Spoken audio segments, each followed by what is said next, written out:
Otep à tous, bien-aimés frères et sœurs. Finalement, Tshisekedi est plus intelligent que ces pseudo-intellectuels congolais qui font la publicité des hommes d'affaires américains qui veulent venir investir au Congo et qui n'ont pas compris que ces hommes d'affaires-là travaillent toujours pour Kagame. Ce sont eux qui ont soutenu Kagame, ce sont eux qui ont financé la campagne de Kagame, ce sont eux qui ont aidé Kagame à massacrer jusqu'à 18 millions de personnes. On ne les voit pas, on ne parle pas d'eux, mais ce sont eux. Trump n'était pas là, Trump n'était pas président, Trump était dans le business, mais il n'était pas dans ce business-là. Donc Trump a les mains propres, en fait, par rapport à la situation du Congo. Trump a les mains propres. Ceux qui ont les mains sales, c'est Clinton, c'est Obama, c'est tout le reste. Mais Trump a les mains propres. Oui, vous allez me dire qu'il était là il y a 4 ans de cela. Mais lui, l'Afrique, ça ne le regardait pas. C'est maintenant que Trump se rend compte que l'Afrique est importante parce que les Chinois sont en train de prendre du terrain. Et pour lutter contre l'avancée chinoise, pour essayer de freiner les Chinois, il faut aller là où il y a des matières premières. En Ukraine, il n'y a rien. Ce que vous avez entendu là, c'est rien, c'est la poudre aux yeux. Les richesses, les terres rares de l'Ukraine sont dans le Donbass que Poutine a occupé, c'est fini. Ça ne va plus revenir. Le porte-parole, l'envoyé spécial de Donald Trump en Ukraine vient de le dire. Il a dit aux Européens, il dit la partie, le Donbass, là, il y a eu un référendum, ils ont dit qu'eux, ils veulent être russes. C'est fini, oubliez-les. C'est pas moi, c'est ça qui le disent. Bref, Tshisekedi est plus intelligent parce que Tshisekedi, depuis un certain temps, il se tait, il n'a rien dit par rapport à ce que ces hommes d'affaires veulent faire. C'est vrai qu'ils sont des Américains, et alors? Mais ce sont eux aussi qui ont financé l'autre parti, Kagame. Ce sont les mêmes qui ont financé Kagame, il faut le savoir. Donc ce qu'ils sont en train de faire, c'est ce qu'on appelle le retournement de la veste. Mais c'est un retournement qui est encore plus dangereux que ce que nous ne voyons pas. Parce qu'ils retournent la veste et ils s'attaquent à l'État américain. Oui, ils font la concurrence avec l'État américain. Parce qu'ils sont milliardaires. Ils font la concurrence avec l'État américain. Au lieu de s'associer avec l'État américain, comme Elon Musk le fait, par exemple, Elon Musk va investir aussi. Parce que lui, il a besoin des matières premières pour ses voitures électriques, pour aller dans l'espace. La conquête de l'espace, ils ont besoin de matières premières qui viennent du Congo démocratique. Donc, quand vous voyez un homme d'affaires qui laisse son État, qui abandonne son État, et qui va seul, qui fait cavalier seul, en concurrence directe avec son État, c'est qu'il n'est pas bien. C'est qu'il n'est pas sérieux. Les amis, le volume est bon. Est-ce que le volume est bon? Question, est-ce que le volume est bon? Un homme d'affaires, il sait que son pays est en train de négocier avec un gouvernement. Lui, il va aussi seul, indépendamment de son pays, pour aller négocier avec ce même gouvernement. Tu sais qu'il est en train de faire quoi? Il est en train de faire la concurrence avec son État. S'il fait la concurrence avec son propre État, qu'est-ce qu'il fera de vous? Question. Mes amis, il fait la concurrence avec son propre État. Et pas les moindres. Hein. C'est la première puissance, ou la seconde puissance économique, et même militaire.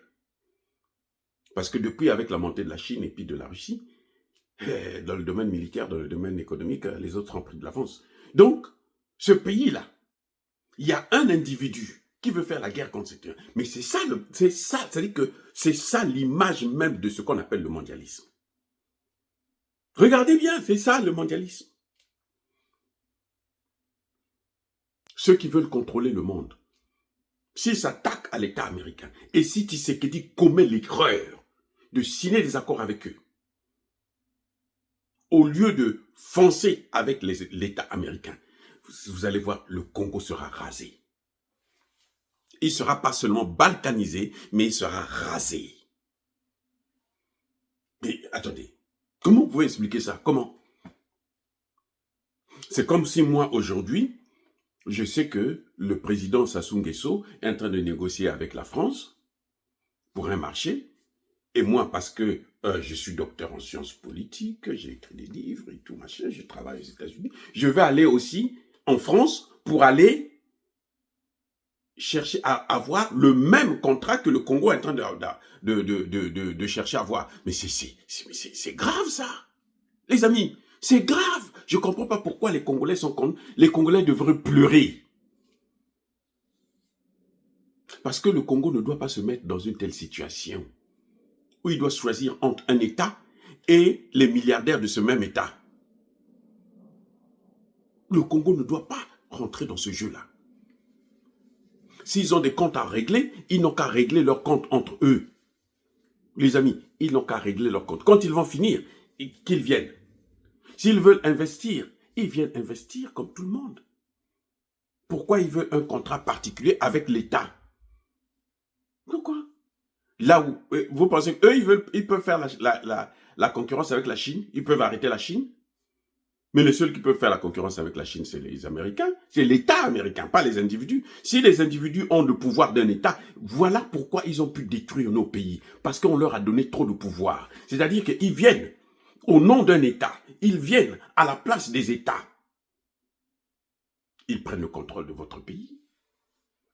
Là, sur ce point, Tshisekedi a eu raison. Je ne vois pas comment des Congolais, des Africains, peuvent soutenir une telle thèse.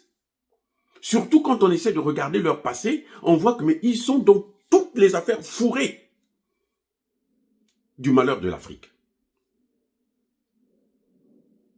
Des individus. L'Amérique est en train de négocier avec le gouvernement congolais pour un partenariat économique et sécuritaire. Et eux, ils viennent, nous on veut prendre des matières premières là. Nous on veut acheter ça, nous on a des milliards. Mais ils sont dangereux. Les amis, là, Tshisekedi a raison, parce que ça fait plus de 3 mois que Tshisekedi ne répond pas à ces gens-là. Tshisekedi a raison. Parce que si Tshisekedi le fait, vous savez, le gouvernement américain sera découragé et le gouvernement américain va laisser Tshisekedi gérer avec eux. Eux, ils ne peuvent pas prendre une décision. Comme l'État américain peut dire aujourd'hui au Conseil de sécurité, bon, il faut prendre des sanctions. Ou l'Amérique peut prendre des sanctions. Eux, les individus, là, ils ne peuvent pas prendre des sanctions contre Kagame. Hein. Non. Même s'ils ne sont pas d'accord avec lui, ils ne peuvent pas prendre des sanctions. Parce qu'ils n'ont pas ce pouvoir-là. Ce qui leur manque, justement, c'est ça. Et c'est ce qu'ils veulent avoir à travers des relations qu'ils peuvent tisser avec des États en Afrique. Et c'est à nos États de ne pas se laisser burner par l'argent, ça aveuglé par les milliards qu'ils vont venir présenter sous prétexte qu'ils vont venir investir. Vous avez déjà des individus développés des pays. Bolloré, qu'est-ce qu'il fait? On lui a donné tous les ports d'Afrique, non? Vous voyez que ces ports-là, ça marche? Hein? Ça marche? Lui, il fait que s'enrichir, mais ces ports-là ne marchent pas. Aujourd'hui, Bolloré a pris tellement de pouvoir que Bolloré est capable de chasser un président au pouvoir. Ces gens-là, quand ils vont avoir ces accords-là, ils seront capables de chasser Tshisekedi du pouvoir. C'est ce que les Africains, et notamment les Congolais, n'ont pas compris. Ceux qui se réjouissent, non, l'homme de Microsoft, l'homme de Amazon, ils viennent pour venir investir chez nous, ils veulent avoir le contrat, ils viennent signer des contrats avec le Congo. Mais c'est grave, c'est dangereux. Vous êtes déjà en train de négocier avec l'État américain. Pourquoi ils ne se mettent pas derrière leur pays pour pouvoir venir investir? Pourquoi ils ne se mettent pas derrière leur pays? Leur pays est en train de vouloir créer un accord. Eux, ils ne peuvent pas prendre un engagement comme l'État peut prendre. C'est-à-dire que nous allons garantir la sécurité de la RDC, à l'Est notamment, dans le Kivu. Ils ne peuvent pas, malgré leurs milliards. Ils peuvent peut-être acheter quelques compagnies de merceaux, mais ça ne fera rien. Ils n'ont pas le pouvoir de l'État. Nous avons besoin de l'action des Américains au Conseil de sécurité de l'ONU. L'État américain, c'est parce que les Américains ont dit qu'il faut sanctionner le Rwanda qu'ils ont commencé à tous les pays sont tombés. Ils ont accepté qu'il y a eu la résolution à l'ONU. Mais ce n'est pas parce que tel milliardaire a décidé. Non, c'est l'État américain qui a décidé. Donc, pour le Congo, on n'a pas besoin de citer, de travailler avec des milliardaires, fut-il américain, mais on a besoin de travailler avec l'État américain. C'est l'État qui peut engager un pays, c'est pas un milliardaire. Un milliardaire ne peut pas engager un pays, malgré sa richesse, il ne peut pas engager la responsabilité d'un État. Si le Congo signe des accords avec l'État américain, le Congo peut prendre ça, amener ça au Conseil de sécurité de l'ONU, pas des individus. Il ne peut pas amener des individus au Conseil de sécurité de l'ONU. Sinon, il l'aurait fait avec Kagame, alors que Kagame est même président. Combien de fois des hommes d'affaires qui ont brillé dans tout ce que nous connaissons de mauvais en Afrique. Les amis, Tshisekedi a raison de privilégier les accords avec l'État américain. Maintenant, après ça, s'il y a des passerelles, il y a des endroits vides, laissés vides, que les Chinois et les Américains n'ont pas occupés, eh bien, à ce moment, s'ils veulent venir, ils n'ont qu'à venir. Mais le privilège, la priorité, c'est l'État américain. Parce que ce n'est qu'un État, ce n'est que Trump qui peut engager l'État américain. Ce ne sont pas les milliardaires américains. Ce n'est que Trump. Même Elon Musk ne peut pas engager l'État américain. Il peut engager ses entreprises, mais il ne peut pas engager l'État américain. Je travaille aux États-Unis, je paye les impôts, je connais ce que c'est. Je connais ce que c'est. On ne peut pas me mentir là-dessus. Ici aux États-Unis, là, c'est vous qui avez peur d'eux. Ici aux États-Unis, là, eux là, on s'en fiche éperdument d'eux, parce que ce n'est pas eux qui nous nourrissent. Nous travaillons dur pour avoir de l'argent. Donc quand on les voit là, on s'en fout. D'ailleurs, eux, ils payent parfois même pas les taxes. Parce que quand ils vont, ici aux États-Unis, il y a un système où, quand tu investis dans l'humanitaire, tu ne payes pas les taxes. Non, j'ai fait un don de ceci. J'ai fait un don à tel pays. Tu ne payes pas les taxes pour ça. Et eux, ils contournent le paiement des taxes. Ça, même Trump l'a fait. Quand on accusait Trump qui ne payait pas les taxes, c'était parce qu'il avait en profité de ce système. Et il a dit, j'ai en profité du système. Eux, vous les voyez là, les riches, là, ils ne payent pas. Nous payons. Hey, on vous pompe ça. Nous payons. Donc, nous, on n'a pas peur. Ils ne nous font pas peur. Ils sont milliardaires, c'est leur problème avec leur famille. C'est l'argent de leur famille, on s'en fiche éperdument. Mais chez nous, là, nous devons comprendre ces enjeux. C'est pour ça que le président Tshisekedi doit s'accrocher à avancer, à coopérer avec l'État américain, pas avec des individus. Les individus n'engagent que leur personnalité. L'État américain engage tout un pays. Soyez bénis, abondamment bénis par le Dieu des Kémites et par nos ancêtres angélisés. Mais que tous ceux qui persécutent le continent africain le pillent et le déstabilisent, qu'ils soient noirs, blancs, chinois, arabes, juifs, indiens ou qui qu'ils soient punis, maudits, foudroyés, neutralisés, écrasés, effacés par le Dieu des Kémites et par nos ancêtres angélisés. Vive l'Afrique éternelle, j'ai dit et j'assume.